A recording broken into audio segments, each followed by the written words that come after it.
vous savez, Dieu aime tellement les hommes. Ok? C'est pour la toute première fois dans la création que Dieu crée une créature comme lui-même. Une créature semblable à lui. Donc l'homme, c'est la photocopie même des dieux. Et cela place l'homme juste après Dieu dans l'hiérarchie de la création. Vous voyez, Dieu avait créé les anges afin de lui servir.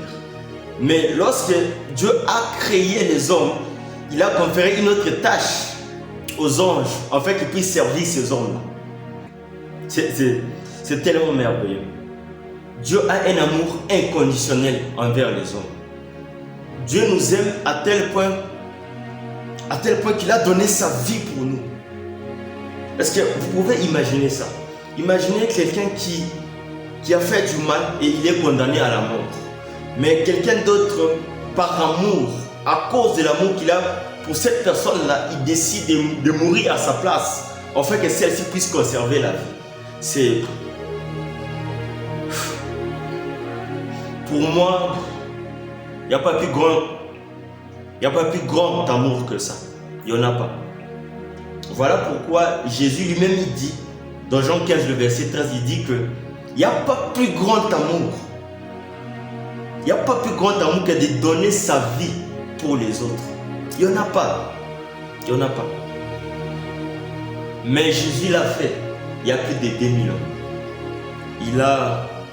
Il a donné sa vie en rançon pour nous.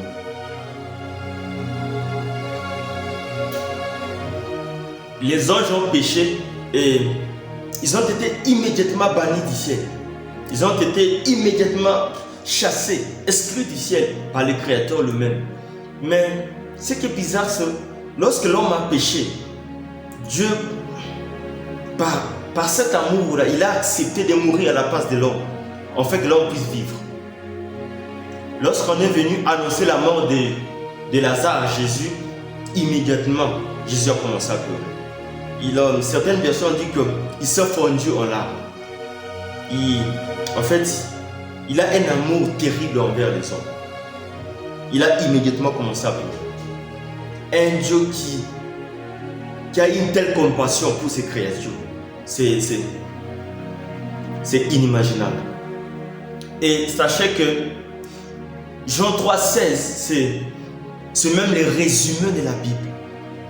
C'est là où tout se passe dans Jean 3,16. En fait, l'histoire de la Bible rencontre juste cette histoire-là de l'amour d'un père pour ses enfants. Rien que ça. C'est rien que l'amour. C'est là où tout est parti. Jésus est la manifestation de l'amour de Dieu envers les hommes.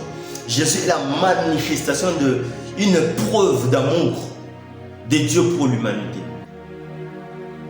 Et celui qui comprend ces choses, celui qui comprend la dimension de cet amour éternel, de cet amour inconditionnel, il se dira que peu importe ce que je traverse, peu importe la situation difficile que je suis en train de traverser, les complications, les souffrances que je suis en train de vivre, mais je sais que quelqu'un là-haut, il m'aime tellement.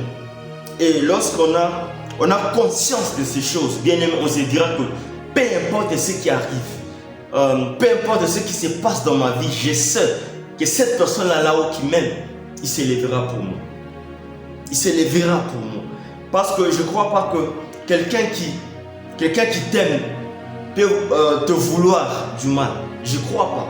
Celui qu'on aime veut toujours de bonnes choses pour nous. C'est ça qu'il faut comprendre.